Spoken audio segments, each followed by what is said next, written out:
Welcome to Blueprint for Wealth, and today with me is my special guest, Mimi Duff. Welcome, Mimi. Hi, welcome. Thank you for having me today. It's great to have you. I'm going to give you a little bit of background on Mimi, and then we'll jump right into it. And by the way, we're going to try to cover a few topics today. The takeaways are, what's it like being a woman in the financial services industry back when she started and and today? Number two, what are the challenges that clients are facing in the financial services industry today, and how is GenTrust dealing with it? And then number three, Mimi's going to tell us a little bit more about GenTrust's unique way of servicing their clients. She's a senior client advisor at GenTrust and part of the advisory team. She develops and serves institutions, high net worth individuals, and really cultivates family relationships. But she started her career in financial services years ago in the banking and finance industry, starting at Goldman Sachs in fixed income portfolio management, trading, research, and strategy. She moved on to Barclays and then to Tudor Investment Corp as the fixed income portfolio manager and strategist within their funds flow research. She graduated from Cornell University, a great school, in operations research and industrial engineering. And she's a frequent contributor to CNBC and Bloomberg. I've seen her on CNBC and she's fabulous. She really responds to the questions really fast and articulately. And she lives in Greenwich, Connecticut with her husband and 4 daughters. Yikes. But it's great to have you on board. And the first thing I wanted to touch on was, what was it like coming into financial services when you came into the industry? And what's it like today as a woman? What are the challenges that you faced and that you face today? Yeah, so I would say, well, first of all, I graduated in 93, so I'll age myself. You don't have to tell us. I just gifted myself almost 30 years experience. So I'm just going to frame the conversation that way. But, okay. And I studied engineering, which primarily back then was really, really heavy men.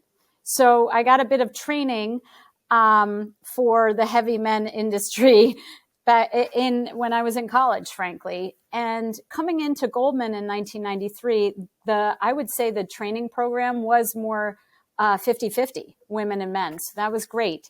Now at the higher levels, then, and as it is now also, there's just a stark, it's a stark difference. And there are very, very few very senior women in the investment banks. That I think happens for many, many reasons, including families, choices.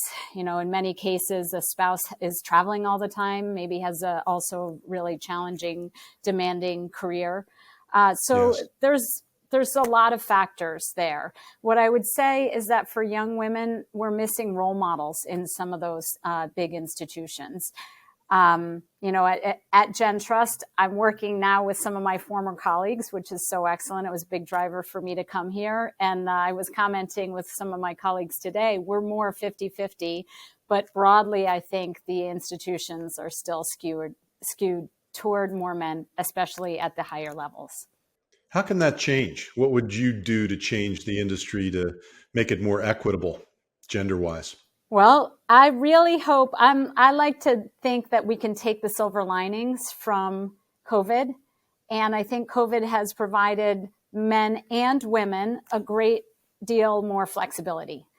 And I'll just be perfectly honest here. I'm a little saddened that it took the guys coaching the football team or the soccer team at home to say, hang on a second, this does work, this flexibility here and there. But I do think that companies are granting a greater degree of flexibility. When I had my 4 daughters in a span of 5 years, those were really, really hard years. When I was waking up at 4:45 in the morning and getting to work between 6:30 and 7, they were hard years to have little kids. So I think a bit of flexibility goes a long way. More women at the top will also help a lot, because as it is now, these very few women at the top don't feel like they have more than enough political capital to help other women. It's funny. I think about it. I have a good friend out on the West Coast who runs an RIA, a registered investment advisory firm, and she started it in 1990 from scratch, and recently sold it to a family office, which is also run by a woman. So I think they're sort of they're trendsetters, if you will. And I also think of Kathy Wood at ARC. She's set up a bunch of mutual funds, and she's the CEO of those funds. And more women are rising to the top like you, and I congratulate you for your success. So what's the challenge that we're all facing? I mean, we see that the Fed is increasing interest rates. They just increased rates again. The market is acting very squirrely. It's very volatile.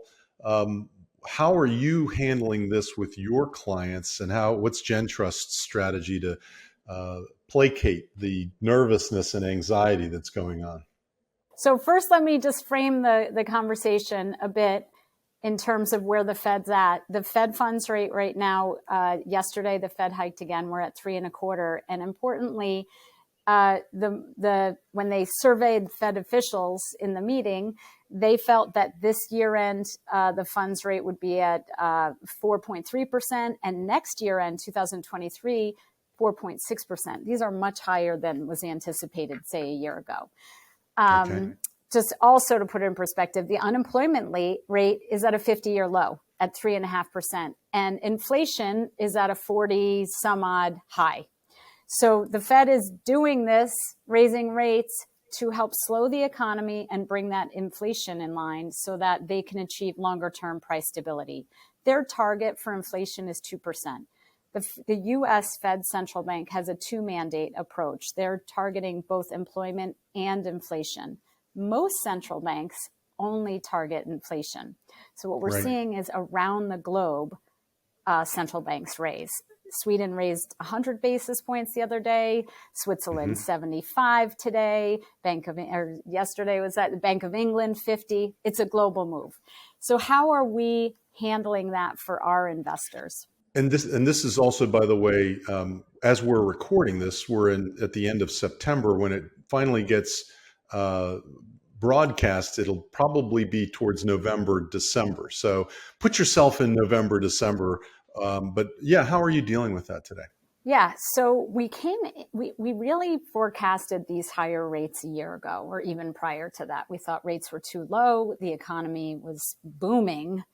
And we really felt like, why is the Fed still easing? Which they were in fall of 2021. They were still buying securities every day.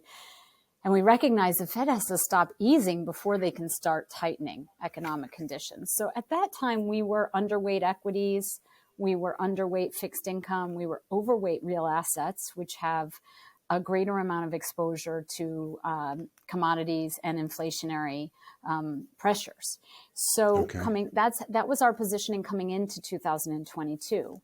Now, that enabled us to really square up in June when equities were at the time low. They had pulled back about 20%. And just for perspective, we tend to have these 20% drawdowns every 3 to 5 years. That's kind of part of life when you're looking at the long-term history of stock markets.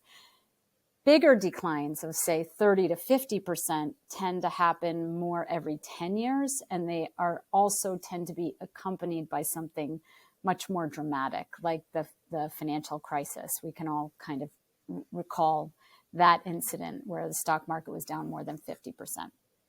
Or the pandemic, frankly. We were headed in that direction before you saw a massive global response from the central bank community. Or Russia's threat of nuclear war. Yeah, like these bigger... Which scares everybody. It sure does. And especially if that were to escalate more, I think you'd really see risk assets take it on the chin even more. Okay. So for context, coming in, we were underweight equities. We were able to square up. We squared up a bit more on the fixed income side. We felt like, and we continue to feel this way, for long-term, long-only investors, which is what we are, these entry points are so much more exciting than a year ago. A year ago, you had S&P, like the equity market, PE valuations were really stretched. You had yields really low. It just, when you thought about like, well, what's my chance of making a decent amount of money or a decent amount of return over the next 10 to 20 to 30 years, we're much better positioned now. So as of right now, we're fairly neutral across the board. We have been rebalancing portfolios. By that, I mean, as equities drop, we'll buy more equities to hold the appropriate weight in the portfolio. But we're looking closely at levels to see where we might add exposure, because we do think that these are pretty significant drops here. Are alternative investments a high risk in this environment, given the inflationary pressures that we're experiencing?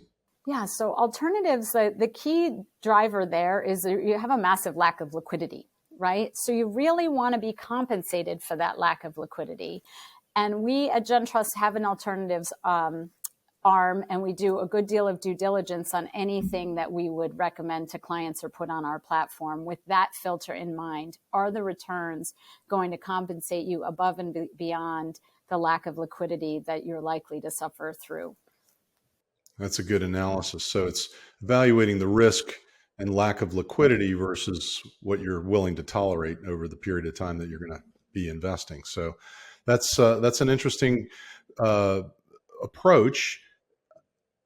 Does that satisfy your investors? Are they okay with that approach? Are they comfortable? Are you making them comfortable under the circumstances? I think our investors are comfortable with their portfolios. Good. I think that they look. We've heard from other outside folks, or people will come to us and say, "I don't know what's going on in my portfolio. I'm down this much." And if we take a closer look, we see potentially heavy tech concentration, which last summer, last fall, Very risky. It's not only risky because it's more volatile, it's also really exposed to higher rates. And we spent a lot of time making sure that our clients didn't have over concentrations to tech. Now, many of our clients work in the tech industry, and they do have some exposure there, right? But Sure. we were very, very aware of the risks to higher rates, say, that tech takes on. With respect to the alternatives, we do think there is a diversifying, there's a purpose for alternatives. In some cases, they can be tax advantaged. Obviously, most of our clients are after tax investors. Some of the smaller institutions potentially don't have the same tax impact, but that we look at it through a lens of liquidity, returns, taxation, all of those things come into play. So getting to the third thing that I wanted to focus on is, tell us about GenTrust's platform. What is it that makes GenTrust unique as compared to other registered investment advisory firms? Yeah, so just a bit more background about RIAs. We're a multifamily office, we're fiduciary, and all the RIAs are fiduciaries, meaning we don't get paid to sell stuff, right? We're on the same side of the table as our clients, and we get paid advisory fees for that. Right. What sets us apart is we primarily lead with the investment side, and our investment team has more than 150 years experience on the institutional side of trading desks. By that, I mean servicing pensions, insurance companies, managing risk at hedge funds, not on the private wealth arm of the banks where some portion of the compensation of those advisors is coming from selling stuff for the most part. So we are fiduciaries, we have a lot of experience in risk management, and this 150 years experience on the institutional side, I think really sets us apart. The other bits is we're very transparent. So our clients will know when we are right and when we are wrong, because we offer a snapshot whenever they want of their performance versus a benchmark, which is how the entire institutional world thinks about finance. The pensions of the world, the insurance companies, they have a benchmark, meaning they're tracking their returns versus a bond index and an equity index, a commodities index. We do that same thing for our clients, and we have a very humble goal of beating our index after our fees. and providing these other services like financial planning, like making sure that our clients are well covered on the estate and as the estate side, on the accounting side, the stuff that your firm and others can provide. For the most part, we stay in our lane. We focus on the investment side of the equation, and we think we do a good job at that. But we are, I would say, the transparency sets us apart. And finally, the way we look at risk, because we are kind of in our hearts risk managers, we tend to we look at potential risk outcomes and we can stress test portfolios against them. And this, again, is very much like a hedge fund thing, an institutional asset manager type thing. Hey, what types of bad things can happen in the future world? Could there be this kind of crisis, that kind of, and how would my portfolio perform under that circumstance? So that's also a big differentiator for us. We lead with that risk management side too. What's the typical client at GenTrust? What do they look like? Hard to say. It's hard to say. It could be, I'll give you some examples. It could be an entrepreneur who is coming up against a liquidity event. We would want to make sure that they were well covered well ahead of that liquidity event on both the financial planning, also the estate planning, the tax planning. These are complicated matters. That could be one situation. Another situation, multi-generational family wealth would be another situation. A business sale. We actually have a lot of financial professionals as clients. Folks that just, they know us, they recognize what we can bring to the table. I like to say to those folks that, like, we're doing what you would do if you were doing this full time. Right. So, and many financial professionals have restrictions on when they can trade their personal accounts and what the holding periods are. So for them, it really makes sense to have a managed account. There are other situations where you just have very wealthy clients and, they trust us to know what they don't know for whatever reason. Most money is made in a very narrow way, whether you've made a special widget and you've sold it, and then you keep your wealth in a very diversified way. What would you say the biggest challenges RIAs are facing today and into the future?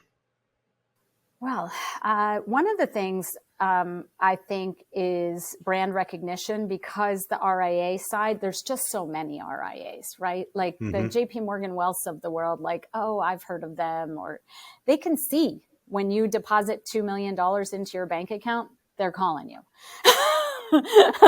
Right? They're seeing the dollar signs and they're making the outgoing call. So I would say there's a bit more onus on the potential clients to say, hang on a second, do I want that guy who's going to sell me something, or should I spend a bit more time trying to figure out what this landscape's all about? That's one challenge. On the flip side of that, everybody that I really know and respect that has been on that bank-based non-fiduciary side has moved in the direction of fiduciary. So I do think there's a massive shift in the direction of fiduciary. So that, I think, is giving us tailwinds. So when you say bank-based, you're referring to the Bank of America, Merrill Lynch's, the Morgan Stanleys, the JP Morgans, the Goldman Sachs's of the world versus the RIAs that truly don't sell product that's associated with the bank, either loans or whatever it is that they're doing. On the devil's advocate, would say, well, they also offer, bank services that you can't offer. How do you compete with that? Yeah, that's absolutely right. We're not a bank. But the flip side of that is we have relationships at all the banks. So nobody negotiates a mortgage better than I do. I've been a rates person my whole life. And I know a good rate when I see one. So yeah, like we stay in our lane. We're not lenders. We have relationships at many big banks, and we can help clients. But you help your clients find the best Absolutely. source of funds. So, Absolutely. well, that's great. This has been great. Again, as a successful woman in the financial services industry, I congratulate you and having overcome a lot of the challenges that you probably faced and many of your compatriots faced 30 years ago. It's still a glass ceiling in many ways. We've got to overcome that as a society. That's my own 2 cents on it, but. I congratulate you on that, and I also congratulate you on a highly successful career at GenTrust, and hope it continues in the long distant future. Thank you so much for having me on today. Absolutely, and thanks for being a special guest on Blueprint for Wealth. Stay tuned for an educational moment right after this. Hi, welcome back to Blueprint for Wealth and your educational moment. And today we're talking about alternative investments. We just heard about an expert in alternative investments. Let's learn a little bit about them.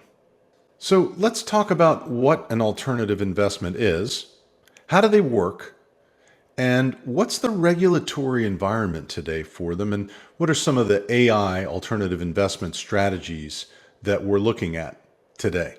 An alternative investment is an unconventional financial asset. It's unconventional or not conventional in the sense that it's not cash, it's not stock, and it's not a bond or mutual fund, which means that it's something different.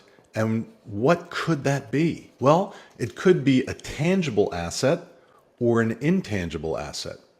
The tangible assets include precious metals like gold and platinum. They include commodities such as real assets that are mostly natural resources, maybe agricultural products, oil, natural gas. It may include real estate and personal property, such as equipment or antique vehicles or fancy vehicles such as Maseratis and Ferraris, and other hard assets that fall into this category. And it may include collectibles. There's a great list on the website that deals with alternative investments for Investopedia, and they list the following as potential collectibles that people engage in investing in for profit, such as rare wines. I mentioned vintage cars, fine art, mint condition toys. Imagine that Buzz Lightyear toy that has never been opened before in a mint package. Stamps, coins, and of course, one of my favorites, baseball cards. Intangibles include hedge funds, private equity and venture capital, and private debt and structured products. When we're talking about private equity, that really includes a broad category that refers to capital investment that's made by investors into private companies, or essentially companies that are not listed on a public exchange like the New York Stock Exchange or NASDAQ. There are many subsets of private equity. Venture capital is one of them. That focuses typically on startups and early stage ventures. Also, growth capital, which helps more mature companies expand or restructure, or buyout funds, where a company or one of its divisions is purchased outright by a merchant capital fund. An important part of private equity is the relationship between the investing firm and the company that receives the capital. Private equity companies often provide more capital to the firms they invest in. They also provide benefits like industry experience or talent sourcing or mentorship to the founders of the business. Private debt typically refers to investments that are not financed by your typical lenders like banks or traded on an open market. The private part of this term is really important. It refers to the investment instrument itself rather than the borrower of the debt, because both public and private companies can borrow privately. Private debt is leveraged when companies need additional capital to grow their businesses. In fact, private equity firms often use private debt sources to help finance acquisitions of private companies. The companies that issue the capital are typically referred to as private debt funds, and they make money in two ways: through interest payments and the repayment of the initial loan, plus maybe an equity kicker on top of the initial loan. A hedge fund is an investment fund that trades relatively liquid assets and uses various investment strategies with the goal of earning a high return on the investment. Hedge fund managers specialize in a variety of skills to execute their strategies, such as long-short equity or market-neutral investing, or volatility arbitrage, or quantitative strategies that use algorithms to trade the securities. They're usually exclusive and available only to institutional investors, such as public endowments of universities or pension funds. How do they work? Well, as I mentioned, the alternative investment world typically favors institutional investors because it requires a lot of capital and a lot of certainty to invest in these products. It also may be extended typically to accredited investors, wealthy investors, people who have more than a certain level of income and are sophisticated at investing. Because of the way these funds are structured and these assets are invested in, they're illiquid. They cannot be sold easily like stocks and bonds can be on the public market. And because of that, they're harder to value. There may only be one kind of gold coin that exists in the world of that specific type from that specific year, and therefore, how do you value it? Or a piece of artwork. Auction houses typically get involved with that. Appraisers get involved, but it's really what a willing buyer is willing to pay a willing seller. And again, AIs are uncorrelated to conventional asset classes, which means that they move up or down independently of where the stock market and the bond market go. Importantly, they're unregulated. Now, that doesn't mean they're completely unregulated, as you'll see in a minute, but because of their unique qualities and because they're so illiquid and it requires a significant amount of risk tolerance to invest in, they're not available to everyone. Now, when I say AIs are generally unregulated, it's the AI funds and managers that could be subject to regulation. First of all, limited partnerships and limited liability companies are formed under state law and subject to state law regulation. The Investment Advisors Act of 1940 may cause alternative investment fund managers and investment advisors who sell these funds to be treated as investment advisors who must register in order to sell these funds.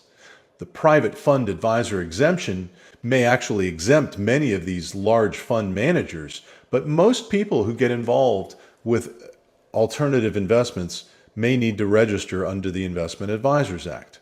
And then states also independently regulate and require registration of investment advisors that sell alternative investments.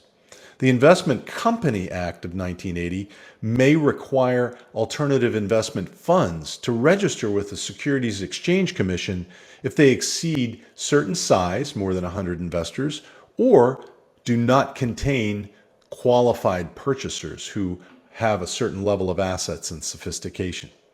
Otherwise, they're not licensed, they're not authorized to do business, and they're not regulated to invest in and sell ownership interests in AI funds. So because of that, you've got to be cautious in what you invest in terms of alternative investments.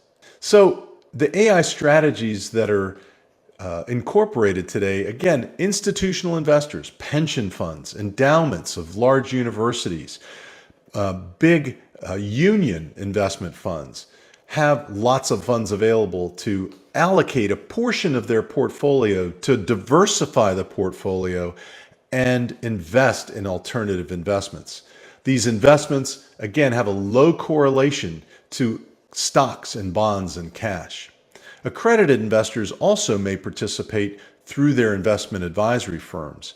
But today, non-accredited, regular retail investors can participate in exchange-traded funds and mutual funds that engage in the investment in alternative investments. But the fees and the risks of those investments usually are quite high. And again, hard assets like gold or oil and gas investments or real estate offer a hedge against inflation and may make sense. If you want to know more about alternative investments, we can refer you to a qualified investment advisor or investment manager to help you make decisions on whether or not you should be investing in alternative investments. I'm Wayne Zell, and thanks for listening to Blueprint for Wealth and our educational moment. And tune in next time for a special guest and another special topic. Have a great week.